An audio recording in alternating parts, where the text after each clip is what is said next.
Hello, Hello. you hear me? Oui. Ça Oui. va? Ça va bien? Hello, guys. How are Hello. you? Good. How are you? Good. Can you hear me okay? Oh yeah, absolutely. Okay, perfect. Wonderful. Hey, Stephen. Hello, Cendrine. We're here again, but it's a different show on a different platform. And we'll make a start. Right. Good evening or good afternoon, and welcome to this very special show where myself and Cendrine will be talking to Mike Wood. Good afternoon, Cendrine. I didn't hear. Good afternoon. Oh, good afternoon. How are you doing? Fine, thank you. Would you like to introduce Mike? Okay, Mike and I have known each other for a little bit. We belong to a Skype group together, and we started chatting. And Mike told me that he was a Wikipedia expert, and he had actually written a book titled "Wikipedia as a Marketing Tool: How to Reap the Marketing Benefits of Wikipedia."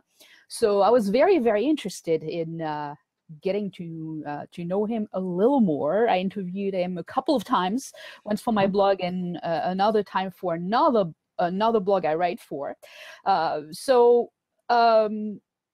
What I find interesting about Mike is that he's the only Wikipedia expert that I've ever heard of, or that I know. So for those who do not know you, Mike, would you like to introduce yourself? Yeah, absolutely. Whoa. My apologies for that network error somewhere along the line. I mean, we're connecting Canada and the UK and the States, so Right. If we pick up from your answering Cendrine's question to just talk about yourself, and I'll edit it all together. Absolutely. And, there's a ton of experts out there that know the rules and guidelines, but very few that actually do it on a professional basis. You can find paid Wikipedia editors, which started becoming popular, I would say, maybe 5-6 years ago, when the rules of Wikipedia became so stringent that some people either didn't want to deal with it, or they weren't sure how to navigate the site. So they just started hiring people to go in. So a ton of paid editors out there, but there's maybe 5 or 6 people that I know of that do it professionally. And we could talk about that a little bit later, the difference between a paid Wikipedia editor and a professional editor. There's paid editors you can find on Elance, which will pretty much post anything you want, but the majority of it isn't going to adhere to guidelines. It's going to be deleted. It's going to be spam. It's going to cause the site many problems.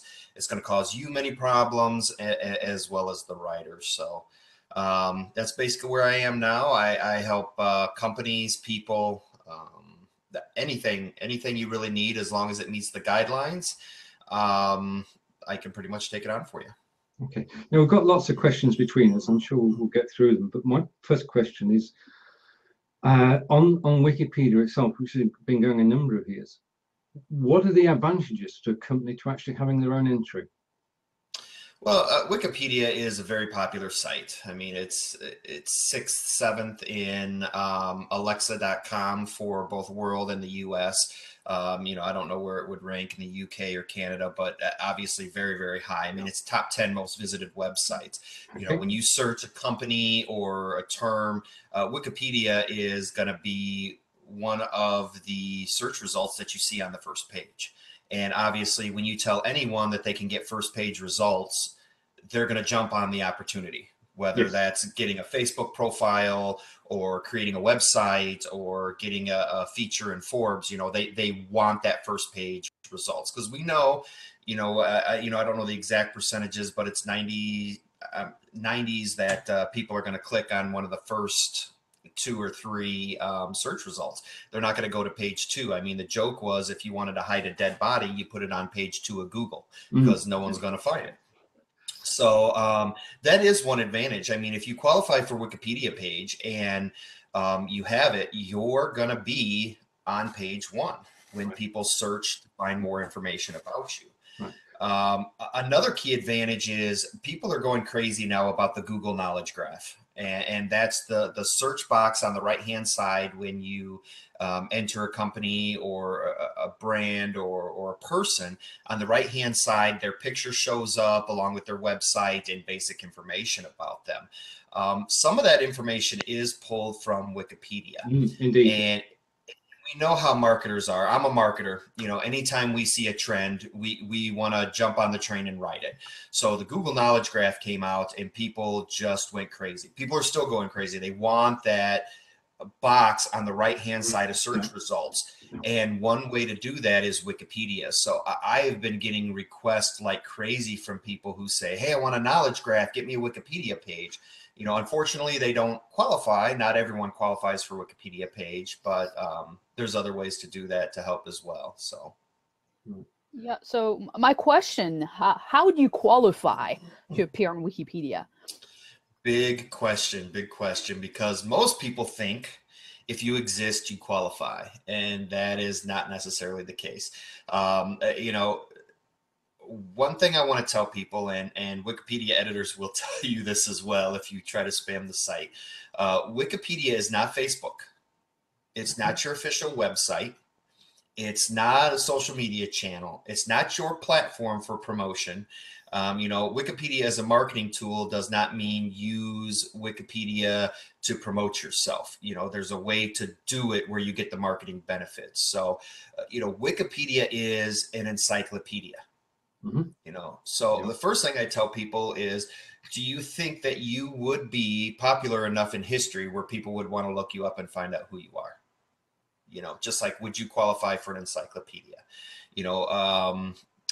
If you're a local attorney, but you don't have major press, do you think you'd qualify for Wikipedia? No. Okay. Well, then, you wouldn't qualify or an encyclopedia, you wouldn't qualify. If you're an attorney like, let's go Johnny Cochran. Johnny Cochran had press across the United States. Everybody knows who he is. I mean, just saying the name, you would say, yeah, I think he would qualify for Wikipedia because, he's very, very popular, was very popular. He's since passed. But that's one thing is you have to be in the press. Wikipedia has guidelines. They're called general notability guidelines. And what it means, you must have significant coverage and reliable sources that are independent of the topic. The press needs to talk about you. And when it talks about independence, it can't be a press release. It can't be your official website. It has to be somebody else talking about you. It has to be significant. You have to have more than one. Just having one news piece does not qualify you. You have to have multiple, and they have to be in depth. For instance, it has to be an article about you. It can't be a brief mention or a backlink. You kind of get the feel after a while that if I mention someone or something and people say, oh yeah, I know what that is. Okay. Chances are they would qualify for a Wikipedia page. If I say a name or a product or a company and someone says, oh, I have to look that up in Google. Yep. Chances are you don't qualify. Right. But so, those are general guidelines. And then there's additional guidelines, sub-guidelines, depending on what or who you are. If you're a company, there's a subset of guidelines. If you're a person, there's a subset of guidelines. And even for people, there's a subset of subsets for musicians or authors, creative professionals. So you can see how many levels of guidelines and policies there are. So, and that was a great question, because notability, I tell people, is your number one thing for Wikipedia. It is the key to get into the castle. If you're not notable, don't go any further. Don't just go spend your money on media outreach, SEO, but do not go any further. I've made a note so that we've got that in the chat forever. Notability is a key. Now, so to become notable, you've got to have made an impression. Correct. A big impression. So Correct. Google already knows about you, and this is just Wikipedia would reinforce it. Yes, correct. Yeah, Wikipedia feels that if you're notable enough for them, that people are already going to be talking about you. And What about those people who create their own Wikipedia pages, who write them themselves? Is it something that you've seen a lot? Because I've seen quite a few people who actually write their own pages, but how is it seen by Wikipedia? Wikipedia hates what they consider a conflict of interest. If you're associated with a page, such as you work for the company, if you're the person writing about yourself, if you're getting paid to create the page, they hate it. They automatically assume, and rightfully so, that you can't write it from a neutral point of view. And it's true. I mean, it's kind of like writing an autobiography. You know, even if you wrote an autobiography, you're going to want somebody else to put their touches on it, because what you write about yourself is going to be a little different. So Wikipedia wants to make sure everything is neutral. So if you write about yourself, which, you know, you can, there's no real policy against it. It's highly discouraged. And when I say highly discouraged, it's like saying, you know, it's legal to carry a gun, an open gun in Texas, but, you know, you might not want to. You understand what I'm saying? So it's just highly frowned upon. It's discouraged. You can do it, but it's not really advised.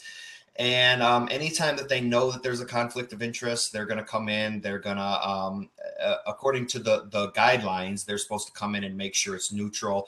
But the pendulum kind of swings. So anytime they find that there's a conflict of interest, they're going to come in and pretty much, I don't want to say destroy the article, but they're gonna cut it down to the bare bones, because they don't like the conflict of interest. So can we just talk about the structure of Wikipedia for a moment? Because you said content editor. What's the, from the top? What's the sort of organization? Well, as far as the editors themselves, yeah, there's anyone can edit Wikipedia. You don't even need to have an account. I mean, it's open source. You can come along and edit from an IP address. You can edit from an account. You can create an account if you want with your you know, a username and password. So it's all volunteer. So you have a level of volunteer editors who come in, and that pool is pretty large. There's editors who just started today, who aren't editing from a username. And there's editors that have been there for 10 plus years that have had 1 million edits. So, you know, there's a large pool of editors. And so even though it's all considered one group of editors, there's kind of a hierarchy in there. As an editor, when you go in and you see different people editing, some people have a lot more respect, because, you know, they've been there for a while. So their opinions matter a lot more. You know, if somebody comes in and they've been editing for 2 days, you know, I'm going to listen to their opinion, but someone that's been there 10 years that wants to cite a guideline or policy, their opinion is going to carry a lot more weight, because it's a been there, done that. They're, you know, they're tried and true. They're the trooper. They've been in the war zone. Now they're here to, you know, to talk about it. So now above that, you have a level of, they're called administrators. I wouldn't call them an ultimate authority. What I consider them is editors who have additional tools to use for the site. They have the ability to block users, ban users. They have ability to, you know, lock pages so people can't edit them. They have the ability to step in with disputes. So, you know, they have quite a bit of leeway.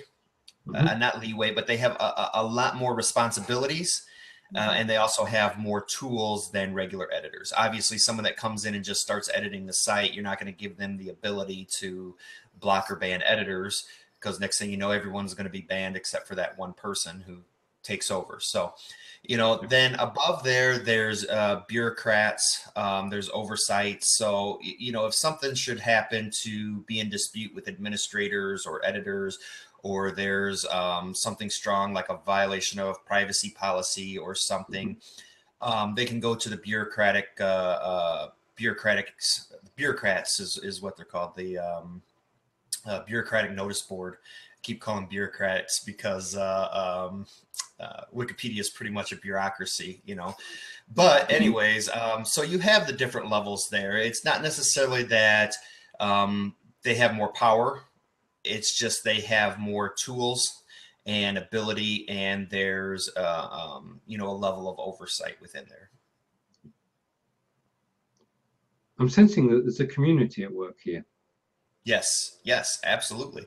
And it's a great community.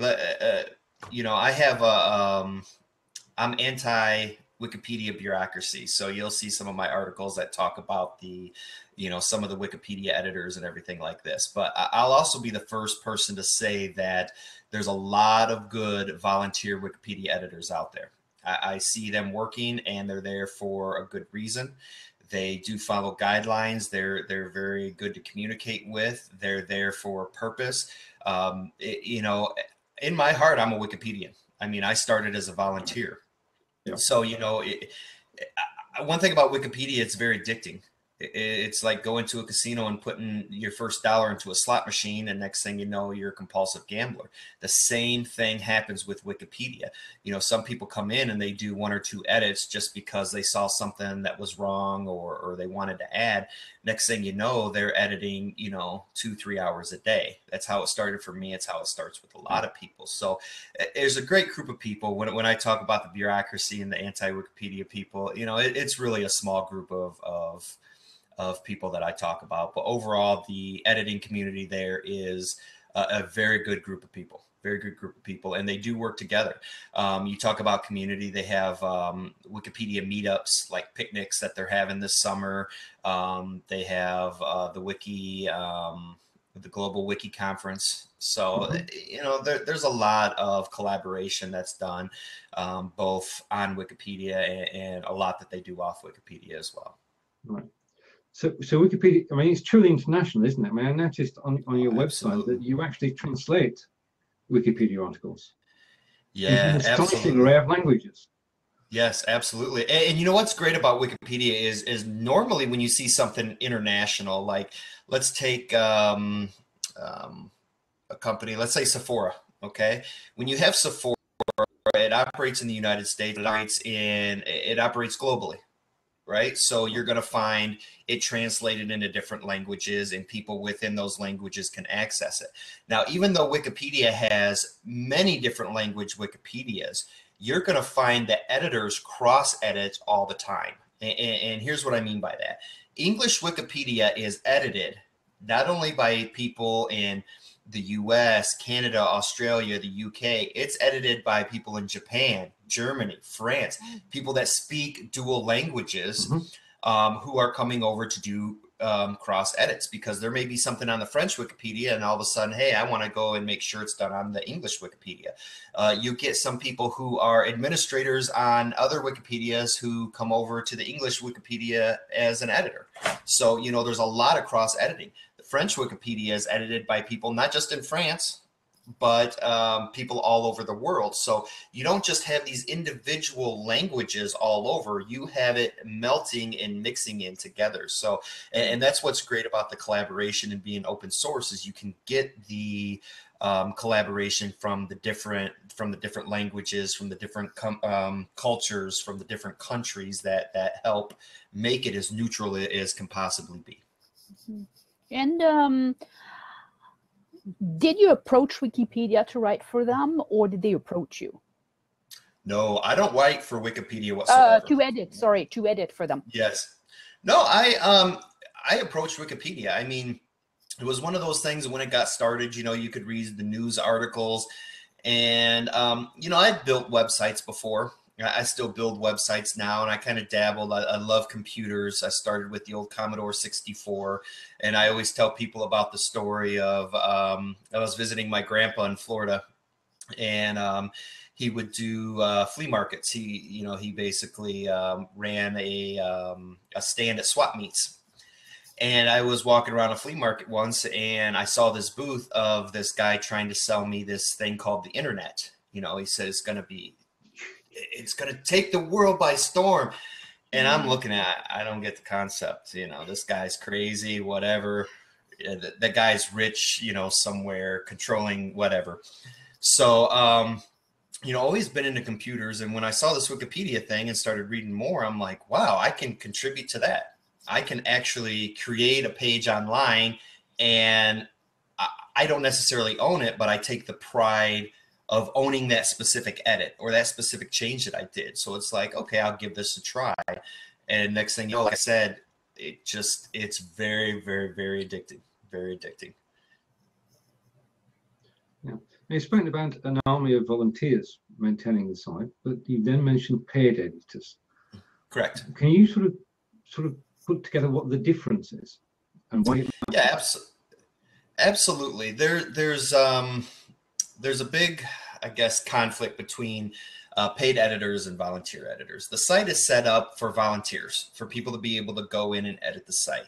Now, I'm a marketer, and I tell all marketers out there, it's your fault, my fault as well, from the very beginning, of why it is difficult to edit Wikipedia.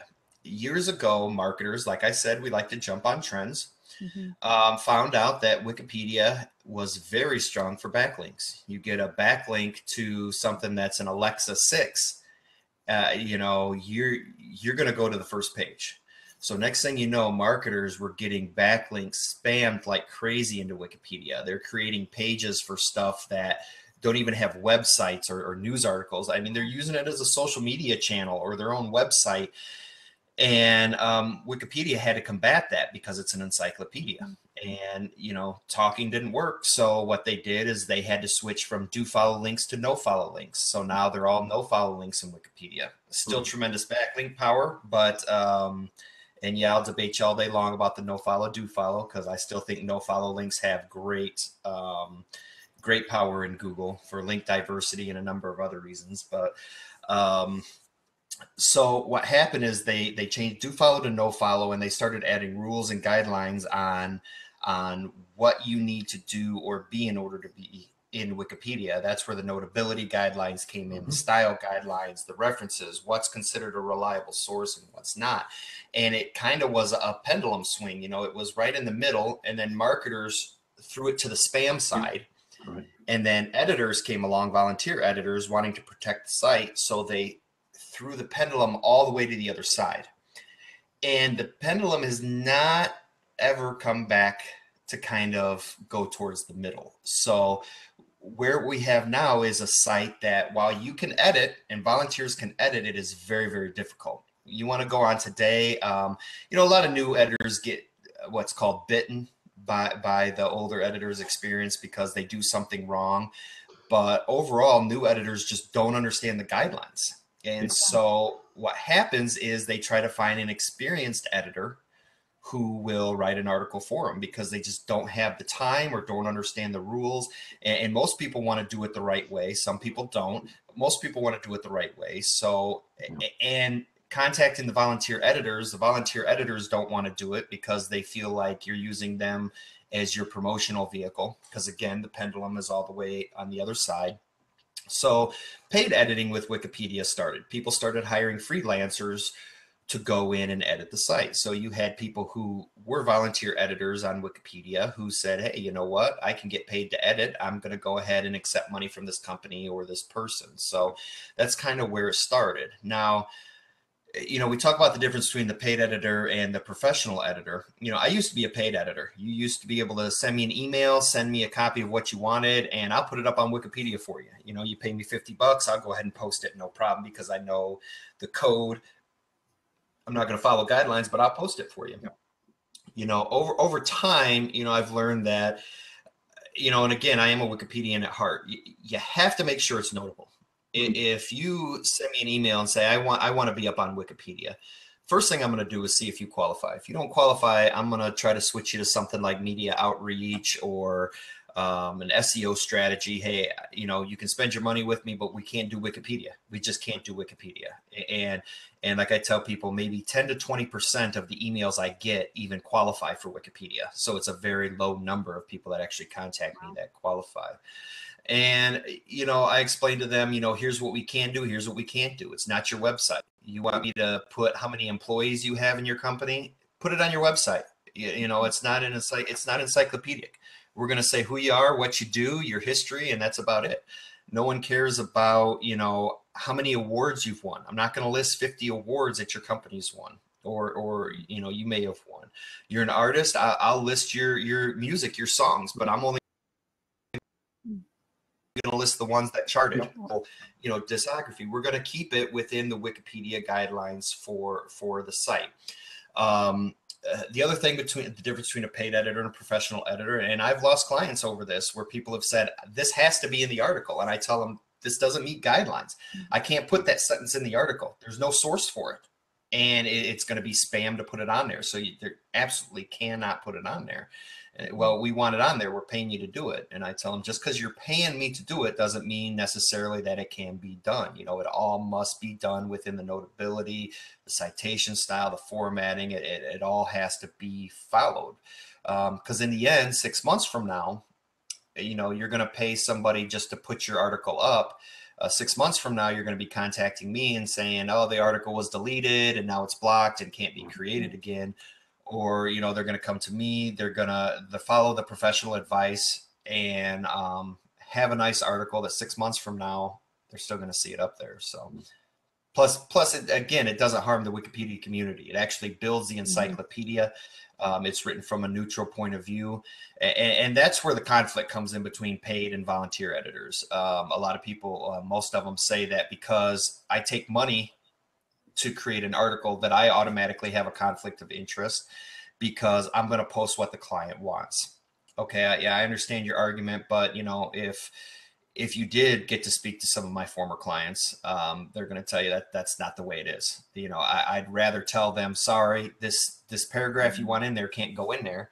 I'd rather tell them that than have them contact me 6 months from now and say, hey, this article is flagged and it's deleted and everything else. So, you know, if you don't want to, if you want to spam, don't come to me because I'm not going to do it. You know, go to Elance, go to Freelancer, pay someone $50. And then when the article's deleted because you didn't listen, then it's going to take you a lot more to get it back up on the site because it's already been deleted once or twice or blocked from creation. So that's kind of where you get the difference between the paid and the professional editor.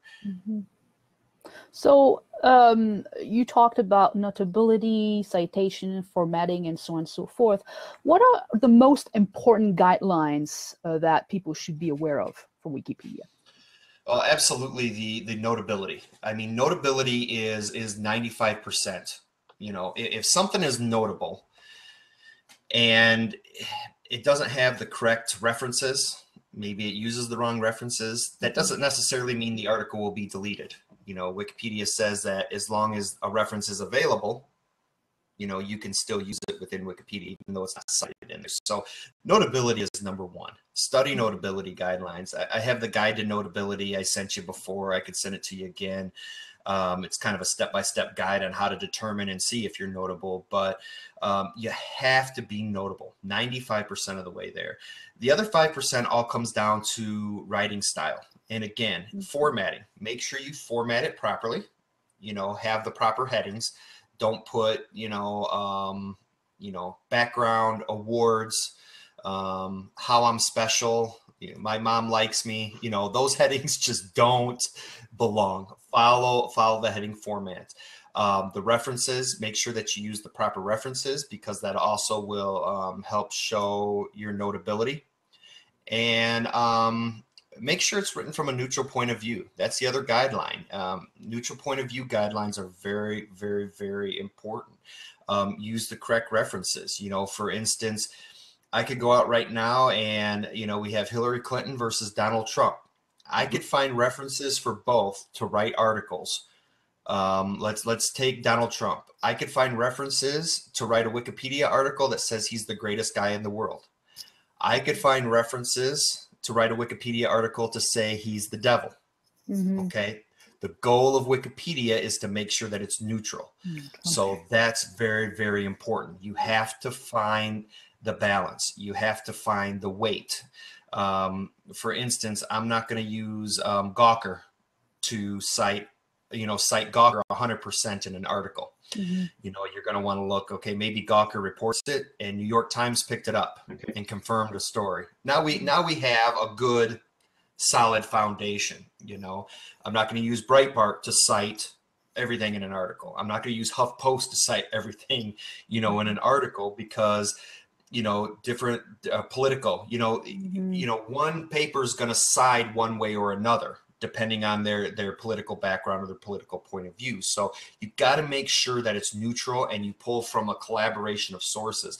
And that's really what Wikipedia is. Wikipedia is not the New York Times.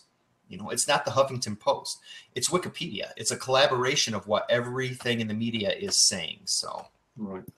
Now, I suppose a reason, well, you said that you won't talk about your clients, and I can understand that, but can you tell us the type of clients that you've had? Who you've helped to get onto Wikipedia, sort of the business areas they're in. I wish I could disclose my clients. It would, I could tell you at this point, I'm not starstruck.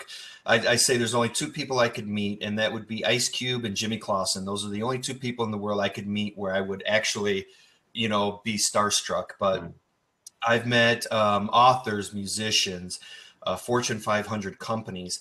I've done work for every presidential administration going back to Bush Sr.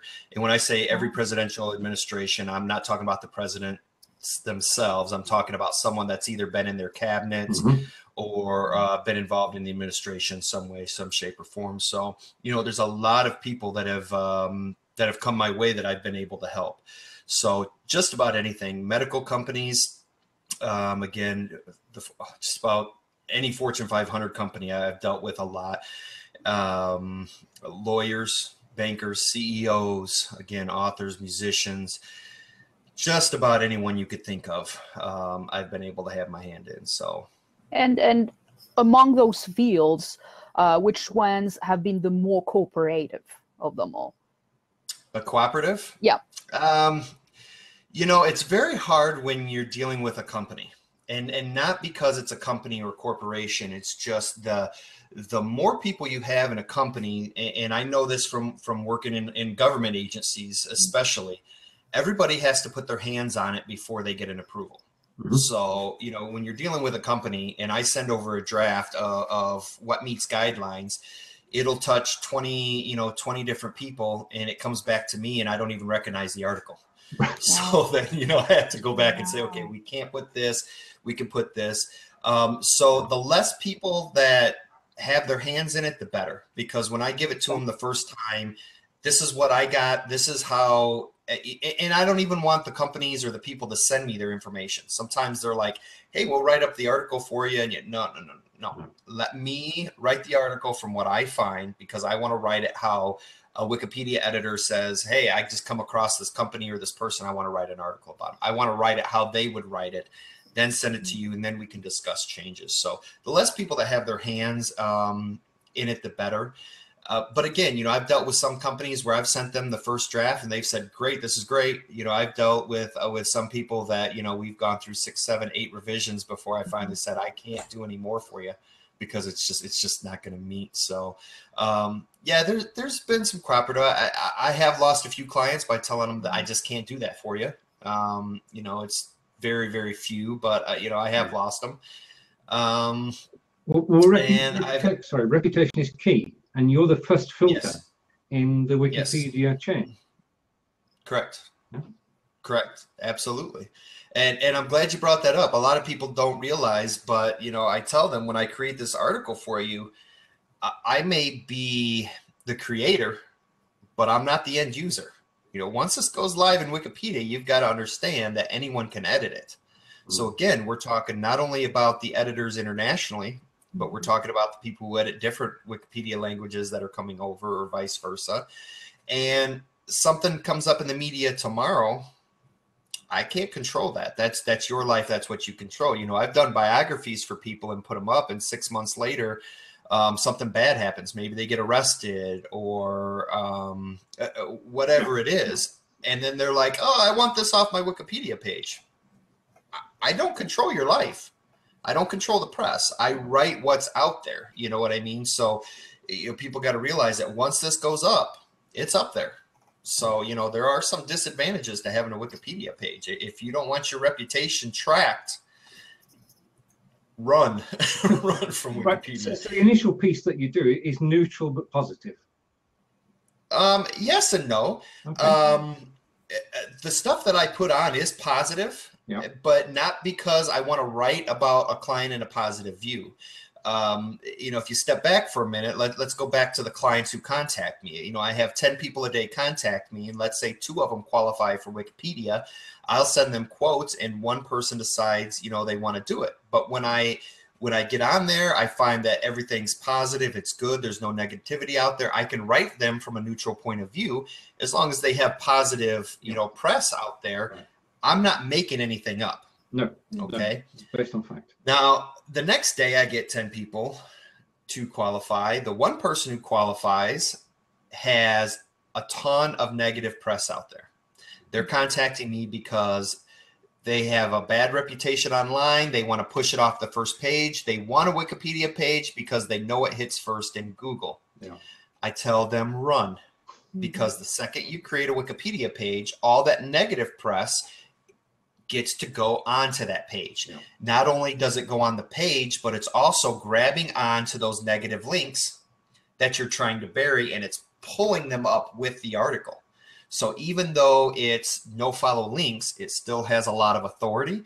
And if you spent any money on reputation management trying to push those links to page 2, you are going to absolutely unwind everything that was done by creating a Wikipedia page. So when people say you don't write negative about people, I would if I didn't chase them away from Wikipedia. Yes. The thing is I tell them don't. Yeah. And there's times when, people come to me and they may have one or two blips, negative things that are out there. And I tell them, hey, look, these have to go on the Wikipedia page. And they understand that and they agree to it. And I tell them, I says, even though this is negative, let's put it on the page because we can write it from a neutral point of view, as opposed to letting a troll or a competitor come on and write it in the way that they want. I'll give you an example is politicians. If you go and look up politicians on Wikipedia, and I love working for politicians, but I hate editing their pages because they are the most difficult to edit. When you look at Wikipedia pages on politicians, if you look at a candidate and then look at their opponent, one is usually very, very positive, and the other one is usually very, very, very, very negative. So, you're dealing with a ton of different points of view. And the person who wrote the negative is usually the same person that wrote the positive for the other one. Oh. Well, that person, and again, let's go Hillary and Donald here. If you have a Hillary fan and you ask them to write a page about Donald Trump, what are you going to get? Or vice versa. You ask Donald Trump fan to write about Hillary, what are you going to get? So it's kind of hard to do that. So I tell people, let's put it up there. We'll put it in a neutral point of view. Okay. We'll state exactly what happened. It was this, the press says that, this person was arrested on this date and they were sentenced to whatever, or the company was fined by the FCC for whatever. And we'll put the reference in there. It has to go in there because it's part of the encyclopedic history. But let's not wait for a competitor to go and make your whole page negative over something that may be 1% of the overall history. So. Yeah, well, at the same time, it's part of, anything that happens online, right? It's part of transparency, part of having a business online. So if you cannot have all the I forgot the word, but if you cannot have the entire story, how can you make an informed decision to support a company or a personal brand, right? Correct. And I tell people, put it on there. If it if it's out there, it has to be on there. Let's put it on there, because if people are going to go to the Wikipedia page, you're not going to spend much time there. They're going to be on there. They're going to look for 5-10 seconds. Yep. Okay. They see that you have a page, so you must be something in the world. They're going to click on your website and go. But if they see something negative, they're going to know that it's probably more transparent than going to your page and seeing a glowing recommendation for you or your company. And yet they go to Google News and they see the first 20 hits are all negative about you. That really isn't good for you, because then people aren't dumb. Okay. Back when the internet first came out, you could put anything on the internet. It was just like that commercial where I think it was a cell phone commercial where the girl comes out and the guy says, where did you hear that? And she says, the internet. And she says, meet my new boyfriend. He's French. And the guy goes, oui, where'd you meet him? Internet. So, in the beginning, you could believe anything that was on the internet. Not so. People have become very skeptic, and rightfully so, because there's so much crap out there. So when people see that, they're gonna cut right through it. They're gonna go, yeah, okay, who wrote this for them? Yep. Did they write their own entry here? I mean, you can see that stuff. People are stupid, and people aren't going to go to Wikipedia only. They're going to go to Google. They're going to go to review sites. So be transparent. Put it up there. And if you don't want to put it up there, hire another writer, because I don't want to do it. Or my suggestion to a lot of them, when they have a lot of negative press, let's take your resources, and instead of putting it into Wikipedia and battling for one page, let's do some media outreach. Let's go and let me contact some writers from Forbes or editors from Entrepreneur. Let's see if we can get you some press. Okay. Is there anything positive out there that you're doing? Do you have a new product, a new service, something that we can, is there a story out there that we can tell people that they don't know about you? Put your money into that, and let's work on that, because their ultimate goal really with Wikipedia is try to push out negative.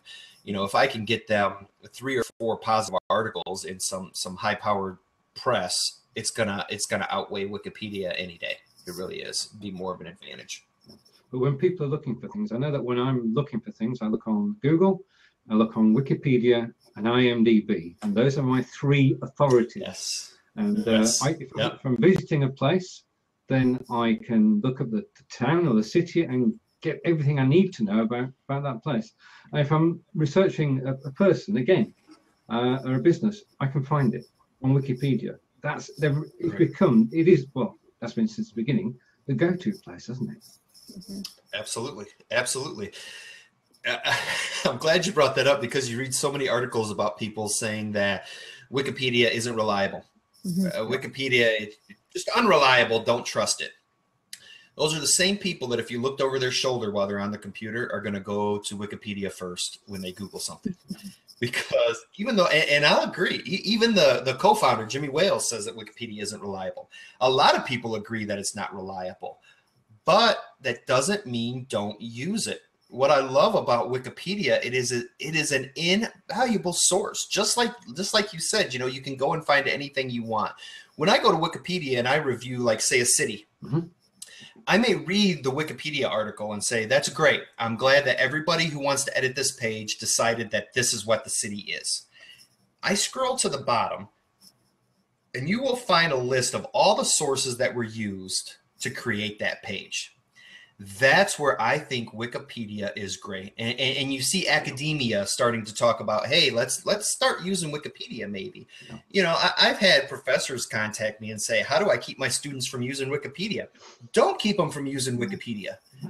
Keep them from citing Wikipedia, okay? Because Wikipedia is a collaboration. This is what you do. Send your students to Wikipedia, because people have already compiled the sources that they're going to find on Google at the bottom of this Wikipedia page. So go to Wikipedia, scroll to the bottom, you'll find white papers, you'll find news articles. You may not find everything, but if it's a popular enough page, people have already combined the sources. You can click on those links. It'll take you directly to the source. For instance, you're looking up a city, you may find something in a travel magazine, or, like Travel and Leisure.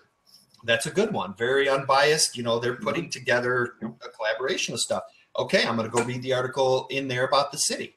It's going to have the official website of the city where you can go and find tours and everything else. So, it's very, very source. And why I say it's unreliable is because it's built by humans. We're not perfect. And again, you're going to have bias no matter if you have a direct conflict of interest or not. I mean, I'm not going on to edit Pokemon Go today because it's not something that interests me. People go and they edit the topics that interest them. So you're automatically going to have a conflict. They're going to put their own point of views in there if they can. But, pulling from these sources and putting the collaboration together, it's not going to be perfect, but it's a great source. It's the best source. It's better than Google, because instead of having to rely on Google's algorithm and which search results are hitting the highest or which has dropped to page 2. Maybe a site got penalized and it dropped off, even though it does have valuable information. That stuff's already on the Wikipedia page. And if it's not in the body of the page, it's at the bottom in those references. Mm-hmm. Wow. Yeah, it's great. No more questions. Great. I love it. Yeah. No more questions. We've run out of questions. Wikipedia. I'm That's great. Yeah. All right. No, Well, yeah, if I could, and I'm sorry, I want to clarify for everyone out there too. Yeah. You know, when we were talking at the beginning about Wikipedia as a marketing tool, you know, with everything I've said here today, you know, you can use Wikipedia as a marketing tool, but make sure that you know you go at it from an encyclopedic standpoint first. Go in there first as you are helping the encyclopedic grow. You know, if you have an entry about yourself, a book, a company, and it's going to contribute to the encyclopedia as a whole, then by all means, go and do it. You are going to automatically get the marketing effect. You do not have to use Wikipedia as your promotional platform. You do not have to go in there and write about how good you are. You just have to create the entry. In fact, most people, I tell them, create a short entry. We're going to do a very, very short entry. You know, the who, what, when, where, why, and then a link to your website. You don't have to put all the information on Wikipedia because people are going to go to your website if they're interested anyway. Put all your glowing recommendations on your website. People will go there from Wikipedia. So, you know, don't go in there to attack Wikipedia as if it's Facebook, as if it's Twitter or a website. You know, you have your own website, put it there. You have your own social media channels, put that stuff there.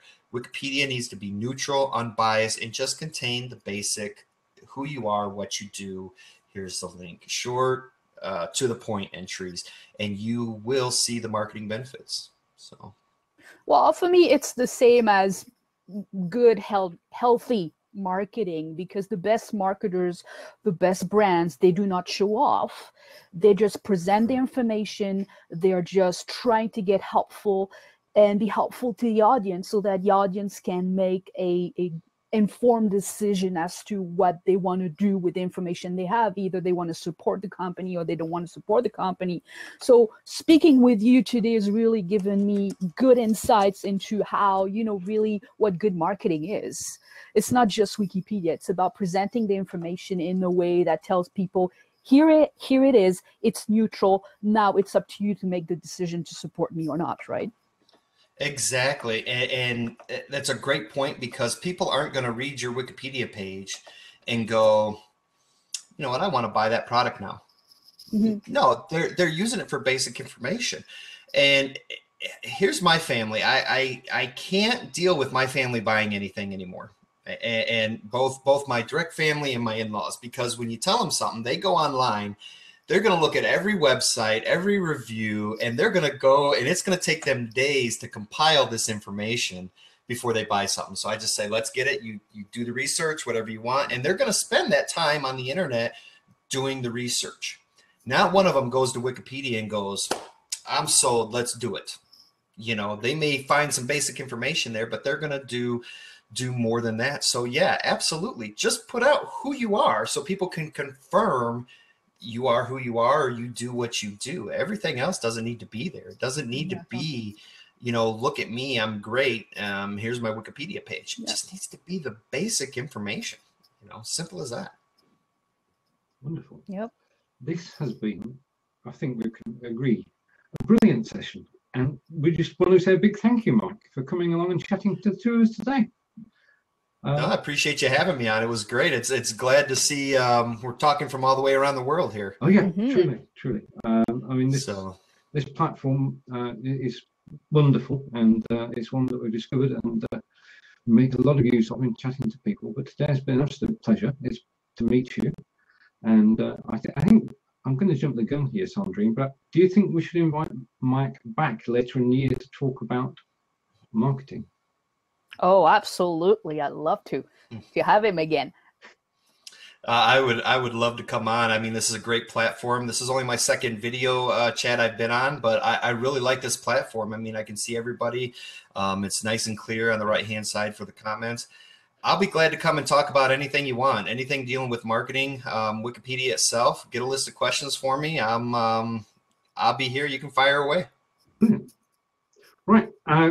This will be going out to YouTube and Facebook, and both of us do that. So you go to YouTube twice, you go to Facebook twice. So there's going to be a lot of people watching the replay from tomorrow onwards. So if you'd like to say a few words to them as well. No, I thank everyone for listening and watching. You know, just make sure with all your marketing efforts, do it right. Make sure you do it right. That's it. If you do it right in the beginning, you're going to reap the rewards in the end. If you don't do it right in the beginning, you're going to be dealing with issues down the road. So do it right in the beginning, build a good foundation, and everything else will come. Brilliant. And Cendrine, shall we say good night to everybody? And good afternoon, or whatever they want. I was talking.